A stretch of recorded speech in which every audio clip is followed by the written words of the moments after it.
Telugu choreographer Jani ഭാഷ എന്ന Jani master അറസ്റ്റിൽ. സഹപ്രവർത്തകയായ 21-കാരിയുടെ ലൈംഗിക പീഡനാരോപണത്തെ തുടർന്ന് ഒളിവിലായിരുന്ന ജാനിയെ ഗോവയിൽ വെച്ചാണ് Cyberabad special operations team arrest ചെയ്തത്. ഷംന വാർത്തയുടെ വിശദാംശങ്ങളുമായി ചേരുന്നു. ഷംന, ജാനി മാസ്റ്റർ അറസ്റ്റിലായിരിക്കുന്നു. എന്തൊക്കെയാണ് ഇത് സംബന്ധിച്ച് നമുക്ക് ലഭ്യമാകുന്ന വിവരം? രേണുക, കഴിഞ്ഞ ദിവസമാണ് യുവതി ഗുരുതരമായ ആരോപണവുമായി ജാനിക്കെതിരെ പരാതി നൽകുന്നത്. തന്നെ ഷൂട്ടിംഗ് ലൊക്കേഷനുകളിൽ വെച്ച് തന്നെ പീഡിപ്പിച്ചു എന്നായിരുന്നു യുവതിയുടെ പരാതി. 16 വയസ്സുള്ളപ്പോൾ പീഡിപ്പിച്ചു എന്നാണ് 21 വയസ്സുകാരിയുടെ പരാതി. ഇപ്പോൾ അതിൻ്റെ അടിസ്ഥാനത്തിലാണ് പോലീസ് കേസ് എടുത്തിരിക്കുന്നത്. പോക്സോ അടക്കം ചുമത്തിയാണ് ഇപ്പോൾ കേസ് എടുത്തിട്ടുള്ളത്.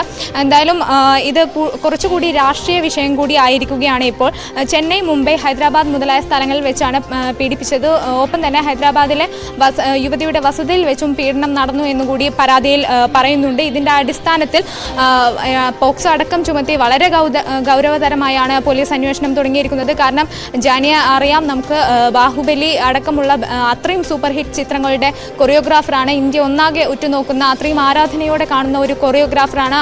അയാൾക്ക് നേരെ ഇങ്ങനെ ഒരു ആരോപണം വരുമ്പോൾ, ഒരു പരാതി വരുമ്പോൾ അതിനെ ഇന്ത്യ ഒന്നാകെ ഉറ്റുനോക്കുന്ന ഒരു സംഭവമായി മാറുന്നു. ഒപ്പം തന്നെ ജനസേന പാർട്ടിയുമായി വളരെ അടുത്ത് പ്രവർത്തിക്കുന്ന ഒരാൾ കൂടിയാണ് ജാനി മാസ്റ്റർ. ഈ ഒരു അവസരത്തിൽ തന്നെ പോക്സോ അടക്കം ചുമത്തിയ അവസരത്തിൽ ജാനി തൽക്കാലം പാർട്ടിയുമായി ബന്ധപ്പെട്ട കാര്യങ്ങളിൽ നിന്നും മാറി നിൽക്കണമെന്ന് ജനസേന പാർട്ടി അറിയിച്ചിട്ടുണ്ട്.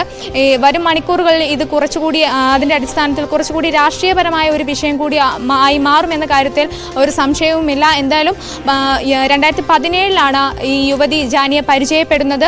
ഈ ജാനിയുടെ ഡാൻസ് സ്കൂളിലാണ് യുവതി ഉണ്ടായിരുന്നത്. അങ്ങനെയാണ് ജാനിയുമായി പരിചയവും സൗഹൃദവും ഉണ്ടായിരുന്നത്. പിന്നീടാണ് 16 വയസ്സ് മുതൽ ജാനി പീഡിപ്പിച്ചു എന്ന് യുവതി ഇപ്പോൾ പരാതിപ്പെടുന്നതും. രേണുക, എന്തായാലും വരും മണിക്കൂറുകളിൽ അറസ്റ്റ് അടക്കമുള്ള കാര്യങ്ങൾ രേഖപ്പെടുത്തുമെന്ന് തന്നെ പ്രതീക്ഷിക്കാം. ശരി, ഷംനയാണ് വിവരങ്ങൾ നൽകിയത്.